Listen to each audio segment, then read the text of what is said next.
British இந்தியாவில் பிரிட்டிஷ்காரங்க நம்மளுக்கு வந்து சில விஷயங்களை சொல்லி கொடுத்தாங்க, நம்மளை எஜுகேட் பண்ணாங்களாம். ஆனால் எந்த அளவுக்கு நம்மளை எஜுகேட் பண்ணாங்கன்னா, அவங்களுக்கு இந்த அட்மினிஸ்ட்ரேட்டிவ் ஒர்க்லாம் இருக்குல்ல, பேப்பர் ஒர்க் ப்ராசஸ் பண்ணுறது, அப்புறம் இந்த கணக்கு போடுறது, அந்த மாதிரி வேலைகளை செய்யறதுக்கு எவ்வளோ மூளை தேவையோ அந்த அளவுக்கு மட்டும் தான் நம்மளுக்கு வந்து சொல்லி கொடுத்தாங்களாம்.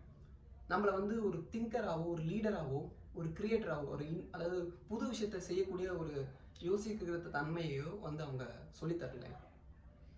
அதாவது அதுக்கு என்ன அர்த்தம்னா, அவங்களுடைய சயின்ஸ் அண்ட் டெக்னாலஜி அவங்ககிட்ட நிறைய இருந்தது. ஆனால் அந்த விஷயத்தெல்லாம் நமக்கு சொல்லித் தரல.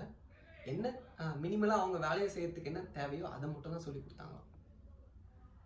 அண்ட் அந்த விஷயம், அந்த சாயல் இன்னைக்கும் கூட நம்மளுக்கு எஜுகேஷன் சிஸ்டம்ல இருக்கு அப்படின்னு சொல்றாங்க.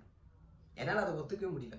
ஏன்னா நானும் வந்து அந்த எஜுகேஷன் சிஸ்டத்துலேருந்து வெளியே வந்த ஒரு ஆள் தான். ஸோ அதை எப்படி நான் என்னால் ஒத்துக்க முடியும் அப்படின்னு நான் சின்ன ஒரு கோவப்பட்டு யோசிச்சுட்டு இருந்தேன்.